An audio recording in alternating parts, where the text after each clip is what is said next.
Hello! Welcome once again to Northworthy Sagas and Stories.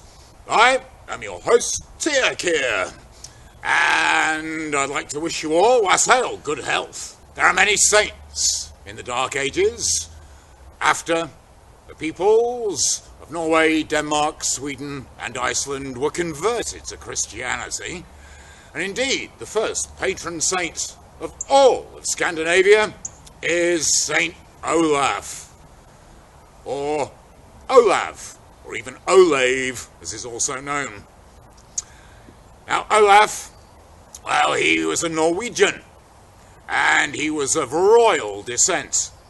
Indeed, he became a king, and his half-brother, Haraldsson, was the last great Viking king to attempt to conquer this country in the Dark Ages. And, well, Olaf himself, he had an adventurous youth. He went on many Viking voyages. And then, later on, when he returned to his home country, then he set about the business of conversion with zealous enthusiasm. In the end, he was martyred, killed at the Battle of Stiklestad in the year 1030 AD, when there was a total eclipse of the sun. And, well, of course, after he died, there were many miracles associated with Olaf. It said his blood was sufficient to cure the blind and the maimed, and even bring the dead back to life. And there's a story that's told about Olaf there in Norway, and on this occasion he was riding through the dales, through the valleys of Norway, and it was night time. Olaf was on his own. For once, nobody around but him and his horse, and he found it a welcome break from his royal responsibilities. He had much to consider: the spiritual salvation of his kingdom, and this weighed heavily upon him. So, it was a relief to ride and feel the cold night air upon his face. However, Olaf had only just entered one particular valley, steep-sided with high mountains on either side, when he heard a voice coming from up above, from out of the darkness. "Ho, rider," said the voice. "Who are you? And which gods do you worship?" Olaf replied, "My name is Olaf, and I worship the White Christ, the fighter Christ of the North. I'm a servant of the one true God, as all right-thinking men will one day be."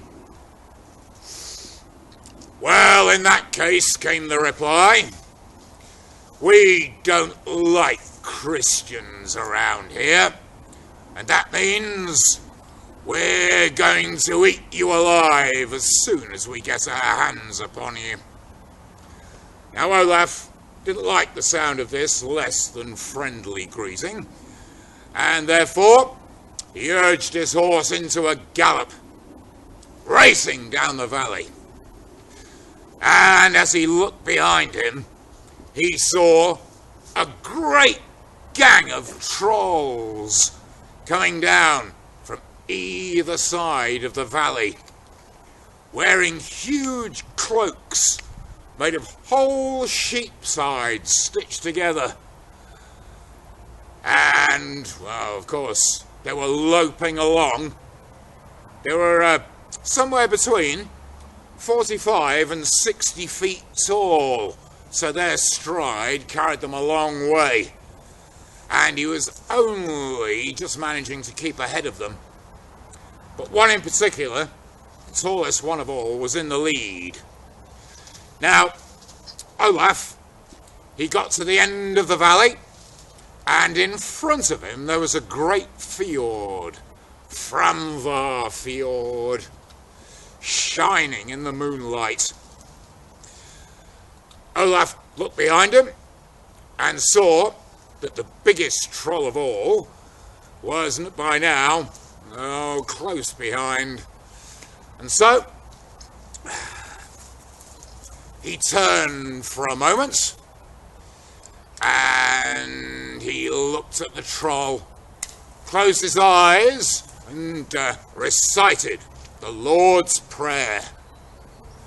When he opened his eyes, that troll had turned to stone, cloak and all. And indeed, it stayed there for many years afterwards. People used to call it the priest, because it looked rather like a priest, wearing long robes. Now, the problem was, of course, that Olaf couldn't repeat the same trick twice, for all the other trolls by now were nearly upon him.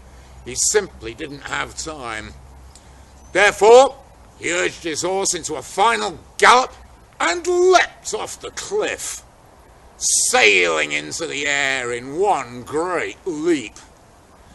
Now, it has to be pointed out that at the place where Olaf and his horse jumped, Framvar Fjord is between 200 and 300 yards wide.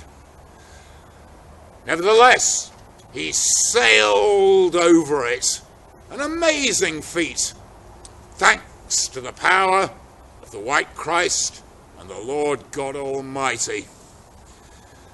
And because of it, Olaf landed over on the other side, on top of a great boulder. And as he did so, for a moment, the boulder seemed to soften. And the horse's shoes, they sank into it at least 3 inches before the horse set off again. And that boulder, with the prints of the horseshoes, can still be seen to this day. It's called Horse Leap Point. And that's how Olaf escaped from the trolls. And it's how Horse Leap Point acquired its name. And that's the end of this story. Thank you all very much indeed for listening. Please don't forget to subscribe, smash the like button, and click on the notification bell. Thank you.